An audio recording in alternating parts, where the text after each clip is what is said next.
Terceira fase, 3 anos e meio depois, ele vai receber um grande poder, uma grande autoridade, e o próprio Satanás vai cair do segundo céu na terra.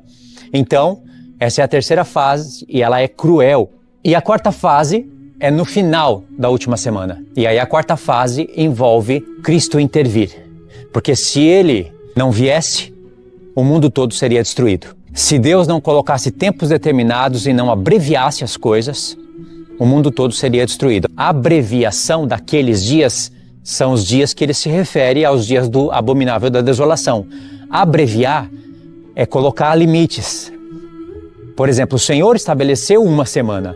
O anticristo vai fazer aliança com as nações e ele não vai falar, vamos fazer uma aliança de 7 anos. Ele vai falar, vamos fazer uma aliança e vamos reinar para sempre. É isso que vai estar na cabeça deles e das nações que se unirem com ele. Mas o Senhor abreviou isso, deu um limite de 7 anos. E o poder total para o dragão, para a besta, para o falso profeta, para a grande Babilônia, isso foi restrito em 42 meses. Se o Senhor não coloca esse limite e estende, o mundo todo seria destruído. Por vingança, uma nação iria se vingar severamente por causa das armas nucleares. Porque vai ter isso daí na Terceira Guerra Mundial e vai ser feio. Tá, 4 fases, vamos pensar nelas. A primeira fase, ela acontece antes da última semana, porque aí vai se concretizar a formação completa da 7ª cabeça. É só na 7ª cabeça da besta que tem 10 chifres. E os 10 chifres, eles não estão unidos agora.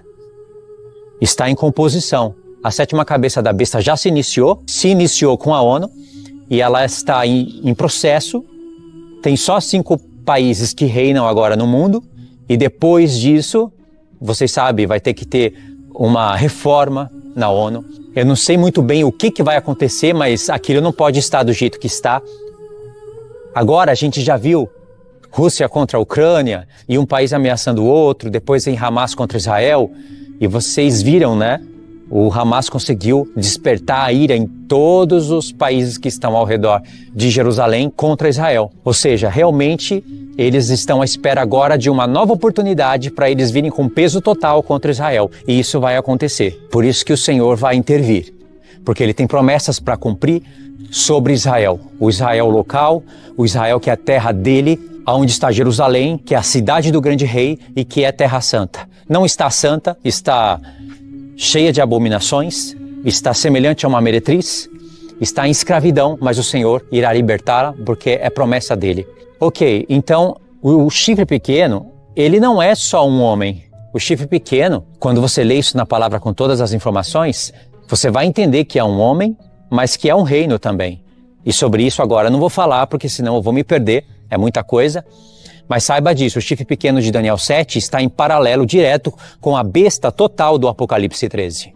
A besta total do Apocalipse 13 não é um homem só, são Nações Unidas. E ela tem o formato do dragão. As informações são tantas, são coisas tão coerentes, enigmas profundos, que para você falar etapa por etapa, tem que ter no mapa ali mentalizado, porque senão a gente se perde mesmo. São muitas informações.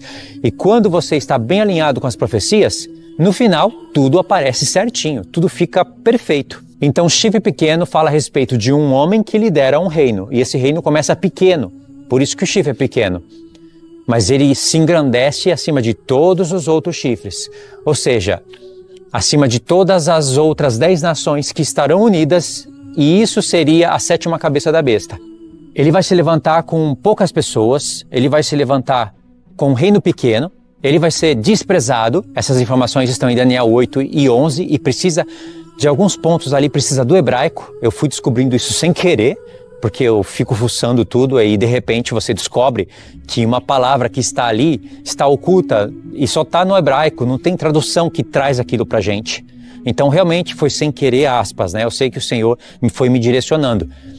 Mas tem coisas ali em Daniel 11 que é somente com hebraico mesmo. Ele vai se levantar e ele vai derrubar 3 chifres. Significa que ele vai batalhar contra 3 nações e ele vai derrubar essas 3 nações. Só que ele não vai mandar uma bomba nuclear em uma nação e derrubar e matar ela todinha. Ele vai subjugar ela. Ele vai Cada nação tem uma lei, certo? Tem um presidente, tem uma bandeira. Ele vai mudar isso. Ele vai derrubar o presidente, ele vai conquistar o governo e ele vai subjugar esse governo. Então ele vai colocar novos líderes lá. Como que eu sei disso sem que tudo isso esteja escrito?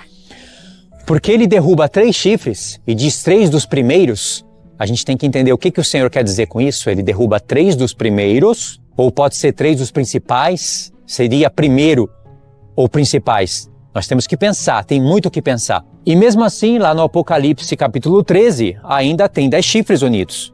Então ele não derruba 3 para ele ser o 8º. A conta do 8º não vem do chifre, dos chifres. A conta dele ser o 8º rei vem das cabeças. Então ele vai subjugar poder.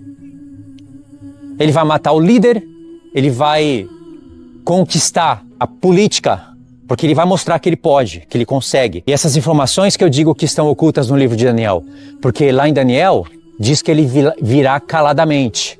Mas quando você vai ver a palavra, não é caladamente. Ele vai vir com astúcia. E tem palavras ali em Daniel 11 que diz que ele é um homem de enigmas, ou seja, parábolas. Ele vai ser um homem entendido, o rosto dele é feroz, isso está certo. Ele é um homem de briga, só que ele é um homem enigmático. Ou seja, ele é um homem conquistador, ele é bom na fala, ele é mestre em estratégia e ele vai conseguir manipular tanto o povo que segue ele, tanto os judeus, como muitas nações. E quem não aceitar essas manipulações dele, ele vai contra. Se ele batalha contra 3 chifres, significa que esses 3 não estão de acordo com ele. Então, se ele conquista 10, significa que 7 estão de acordo com ele.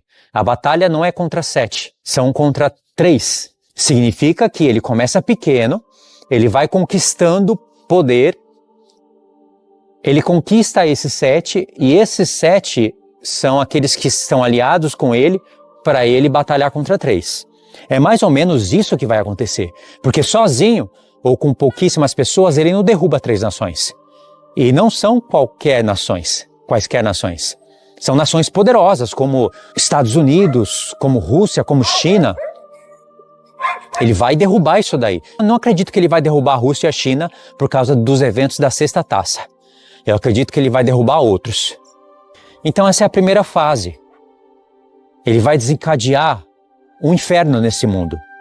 Ele vai ser o que vai ter a ousadia de querer batalhar contra uma nação. Então vamos direto para a segunda fase. Depois, se tiver alguma coisa para acrescentar, eu acrescento. Na segunda fase, ele já vai ter conquistado os 10 reis. E aí ele vai conduzir esses 10 reis contra Israel. Só que, como vai ser o início da semana, a 7ª cabeça já vai estar completa. Ele vai ter se levantado no meio dos 10 chifres. Só que aí tem um tempo pequeno, porque a 7ª cabeça precisa reinar em poder pleno. Ela precisa ter os 10 chifres unidos reinando. E aí precisa de contextos e contextos para vocês compreenderem perfeitamente o que eu quero dizer com isso. Então a 7ª cabeça precisa reinar e ela reina por 3 anos e meio. Porque o 8º rei, ele só vem com a força total da metade da semana em diante. Porque o 8º rei, segundo o Apocalipse, só pode reinar por 42 meses, certo? Só que nessa segunda fase, o anticristo com os 10 reinos, eles vão ser de alguma maneira travados. Eles não vão conseguir matar os santos que estarão profetizando em Jerusalém por 1260 dias. E o Senhor vai impedir, porque o Senhor ele vai mandar do céu, conforme o toque das trombetas, principalmente as primeiras 4 trombetas que ferem a terra, o mar e as fontes das águas. Então essas 4 primeiras trombetas, elas vão limitar o poder da 7ª cabeça. E o anticristo vai ter muitos desgostos. E a fúria dele só vai aumentando. Só que o Senhor vai permitir que a partir da metade da semana, ele consiga entrar em Jerusalém, matar as testemunhas do Senhor e continuar matando até o fim. É fogo cruzado. O Senhor vai permitir que muitos dos seus santos morram para dar testemunho. Todo o terceiro céu, como o segundo céu, como os homens que estão debaixo do céu, do primeiro céu, vão testemunhar tudo isso. As nações vão começar a ver que existe um Deus.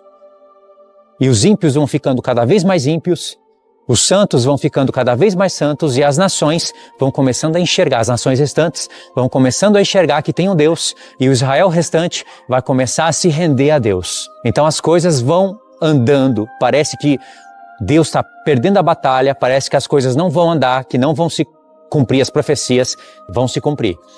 Então a segunda fase é o anticristo na metade da semana perdendo batalha. O reino dele sendo abalado. E a gente tem que contar isso como uma fase, né? As duas testemunhas estarão profetizando para o mundo inteiro. Elas vão tocar 4 trombetas, 4 eventos vão acontecer nessa terra que vai mudar a estrutura do mundo inteiro. Se o Senhor não faz isso, realmente ficaria muito complicado para os santos vencerem. Terceira fase, Deus permite o anticristo com os 10 reinos vir com força total e entrar em Jerusalém. Só que isso vai acontecer porque Satanás vai ser expulso do segundo céu. Deus não vai deixar ele nem mais ser o príncipe das potestades dos ares. Ele vai ser expulso do segundo céu para o primeiro, vai ficar aqui um tempo e depois vai cair mais um pouco até o mais profundo do abismo. Então ele vai despencando lá do terceiro céu, vai caindo até chegar ao fundo do abismo.